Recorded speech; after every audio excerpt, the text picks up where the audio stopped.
বিয়ের পর 3 বছর পুজোয় বাপের বাড়ি আসতে পারেনি ঋতমা। সম্ভব হয়নি নানান কারণে। বিশেষ করে বিবাহিত ননদের বাপের বাড়ি আগমনের জন্য ঋতমার বাপের বাড়ি আসা আটকে যেত বারবার।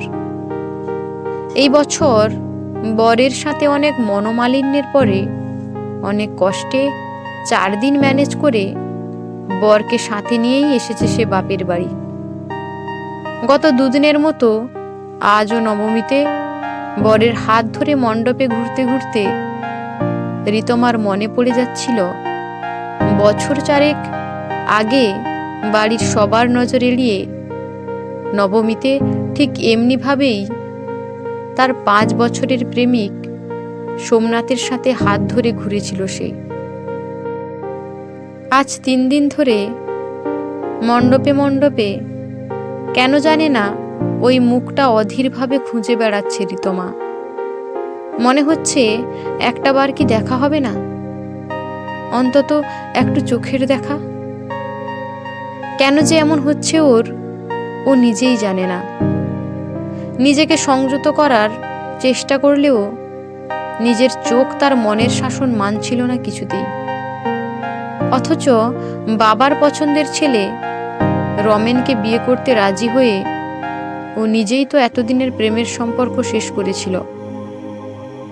সোমনাথের মতো 5 বছর ধরে বেকার টিউশন করে হাত খরচ চালানো ছেলের থেকে আইটি সেক্টরে চাকরিরত রমেনকে অনেক বেশি নিজের জন্য যোগ্য মনে হয়েছিল তার। যদিও সোমনাথকে ছেড়ে দিতে কষ্ট যে তার একেবারে হয়নি তা একেবারেই নয়। এতদিনের একটা সম্পর্ক, তার উপরে সোমনাথ ভীষণ কেয়ারিং ছিল। ঋতমার ভীষণ মনের মতো প্রেমিক সোমনাথ। কিন্তু কী বা করতো ঋতমা? কতদিন অপেক্ষা করতে পারত সে? ঋতমার বাবা যত উঠে পড়ে লেগেছিলেন একমাত্র মেয়ের বিয়ে দিতে, তত যেন সোমনাথের রেলের চাকরির পরীক্ষার রেজাল্ট বের হতেও যেন বেশি দেরি করছিল। এদিকে তুলনায় রমেন দারুণ স্মার্ট, হ্যান্ডসাম, গাড়ি বাড়ি। জীবনের চলার পথে তো এটুকু তো দরকারই। ঋতমার মন্দ লাগেনি। নিজের মনের সাথে ক্রমাগত যুদ্ধ করে মনের চাওয়ার থেকে ব্রেনের চাওয়া পাওয়াতে সে জোর দিয়েছিল। তাই তার 2 চোখে স্বপ্নের আবেশ তাকে দুজনকে দাঁড়িপাল্লায় বিচার করে রমেনকেই জিতিয়ে দিয়েছিল শেষ পর্যন্ত। সোমনাথের কিছু করার ছিল না, বুকের মধ্যে তীব্র জ্বালা নিয়ে সব মানিয়ে নেওয়া ছাড়া।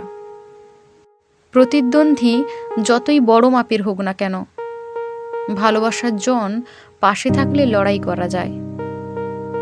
কিন্তু এক্ষেত্রে যে সেই উপায়ও রাখেনি ঋতমা। শুধু ঋতমার বিয়ের খবর শুনে তার বান্ধবীকে দিয়ে বলে পাঠিয়েছিল ঋতমার খুশিতেই সে খুশি। শুনে কি ঋতমার রাগ বা কষ্ট হয়নি? মনে হয়নি কেমন যেন হেরে গেল নিজের কাছে, সোমনাথের কাছে? খুব হয়েছিল, কিন্তু তার আর কোনো উপায় ছিল না। ঋতমা কিন্তু এবারে পুজোয় এসে মণ্ডপে মণ্ডপে ভীষণভাবে তাকে হারিয়ে দেওয়া ছেলেটার থাকার সম্ভাব্য জায়গাগুলোতে খুঁজে যাচ্ছিল অধীর আগ্রহে। কিছুই না, একবার সে দেখতে চায় সোমনাথকে। অবশেষে দেখা পেল এই নবমীতে। পুজো মণ্ডপের গা ঘেঁষে দামি রেস্টুরেন্টের দোতলার জানলা দিয়ে বাইরে রাস্তার দিকে তাকাতেই তার চোখ আটকে গেল রাস্তার ধারে লাইটিংয়ের পাশে ফুচকার দোকানটাতে। দেখতে পেল সামনের ফুচকা দোকানে সোমনাথের মুখে হেসে প্রায় গড়িয়ে যেতে যেতে ফুচকা ঢুকিয়ে দিল একটা শাড়ি পরা মেয়ে। ভুরু কুঁচকে ভালো করে লক্ষ্য করল ঋতমা। এই কি তাহলে সোমনাথের বউ? হ্যাঁ, বান্ধবীর কাছে সব খবর পেত ঋতমা। শুনেছিল বছর 2 আগে রেলে চাকরি পেয়েছে সোমনাথ। তারপরেই গত ফেব্রুয়ারিতে বিয়ে। অদ্ভুত মানুষের মন। সোমনাথের বিয়ের রাতে ঘুমোতে পারেনি ঋতমা। তখন রমেন গিয়েছিল অফিস ট্যুরে। সারা রাত কি ভীষণ এক কষ্টে ছটপট করতে কেঁদে বিছানার বালিশ ভিজিয়েছিল ঋতমা। কেন সে তা জানে না। একটা কিছু হারিয়ে যাবার কষ্ট বুকের ভিতরটা পুড়েছিল তার। কিন্তু সেও তো খুব খুশি তার বর রমেনের সঙ্গে। তবুও কেন এমন কষ্ট হচ্ছে তার? রমেন অবশ্য সব দিয়েছে তাকে, সে যখন যা চেয়েছে। ব্র্যান্ডেড পোশাক, দামি শাড়ি, পছন্দের গয়না, খুশি থাকার প্রতিটা জিনিস আছে তার।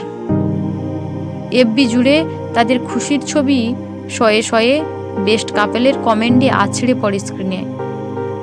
প্রতি মুহূর্তে বুঝতে পারে ঋতমা, সোমনাথের মতো আবেগ ভালোবাসায় ডুবে যাওয়া রমণের মধ্যে নেই। এখন বেটার অভাব বোধ করে ঋতমা। শুরু থেকেই মন উজাড় করা ভালোবাসা নেই তাদের মধ্যে। তুমি আমার স্ত্রী, তাই তোমার এসব দামি গিফট প্রাপ্য। একদম পারফেক্ট স্বামী রমেন। কিন্তু এইসব জিনিস পাওয়ার মধ্যে রমেনের তরফ থেকে কোনো অনুভূতির ছোঁয়া সে কখনো পায়নি। কখনো রমেনের চোখ থেকে ঋতমার জন্য তেমনভাবে মুগ্ধতা ঝরে পড়েনি। ঋতমার মনে হয়েছে রমেনের ভালোবাসা বড্ড লোক দেখানো, আর্টিফিশিয়াল।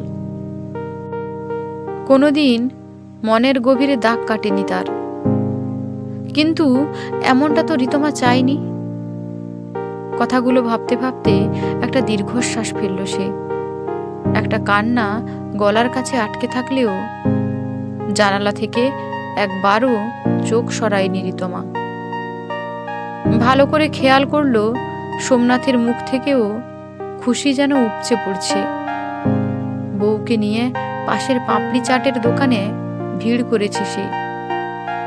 বউয়ের হাতটা আলতো করে ধরা, অস্বীকার করার জায়গা নেই। সত্যিই ভারী মিষ্টি দেখতে বউটাকে।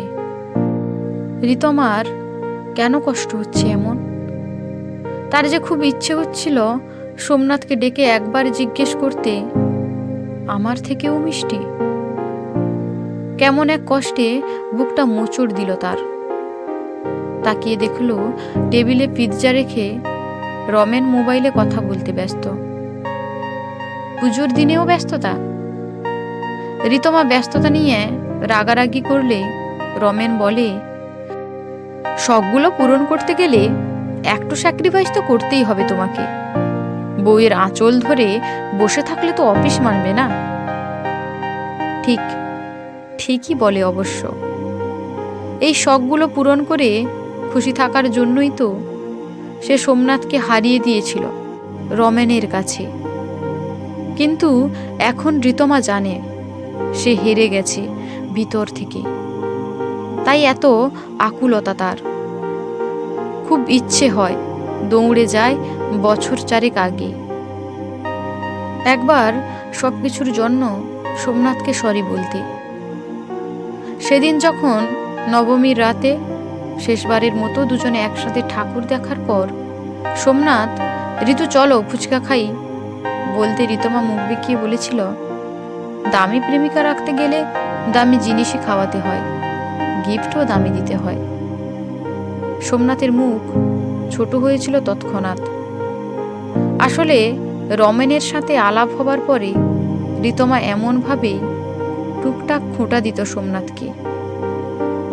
সোমনাথের কিছু না করতে পারার যন্ত্রণায় সোমনাথের সাথে সাথে সেও গুমড়ে মরেছিল। তাই ইচ্ছে করেই হার্ট করে সরি বলতো না ঋতমা। যেন সোমনাথকে সরি বলার দরকার নেই। চির বেকার মানুষের একটু আধটু কথা শোনার অভ্যেস করতেই হয় সুন্দরী প্রেমিকার কাছ থেকে।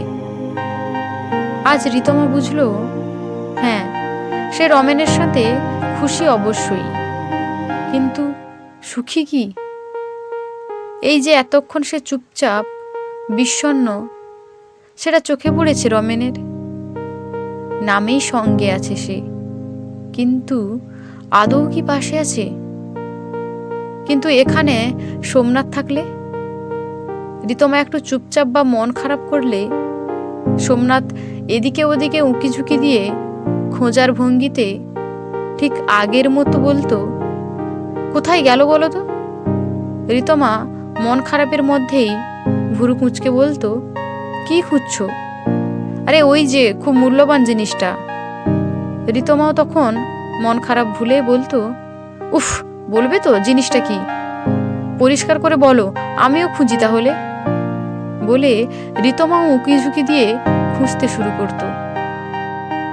তখন সোমনাথ মুচকি হেসে বলতো, আরে আমার ঋতুর হাসি মুখটা কোথাও খুঁজে পাচ্ছি না যে আমি। সেই সব কথা মনে পড়তে রিতমা আজও সেদিনের মতো হেসে ফেলল, কিন্তু চোখটা বড্ড জ্বালা করছে আজ। তাকিয়ে দেখলো সোমনাথ তার বউয়ের কপালে বারবার উড়ে এসে পড়া এলোমেলো চুলটা আঙ্গুল দিয়ে সরিয়ে দিল। তার বউয়ের মুখটা আনন্দে আর লাজুক হাসিতে ভরে উঠল, যেন দেখলেই বোঝা যায় ওরা দুজন দুজনকে পেয়ে খুব সুখী। রিতমা রমেনের এক মনে মোবাইল দেখতে দেখতে পিৎজা খাওয়া দেখে একটা দীর্ঘশ্বাস ফেলে আজ উপলব্ধি করল, খুশি হওয়া আর সুখী হওয়া শব্দ দুটোর মধ্যে আসলেই অনেকখানি পার্থক্য।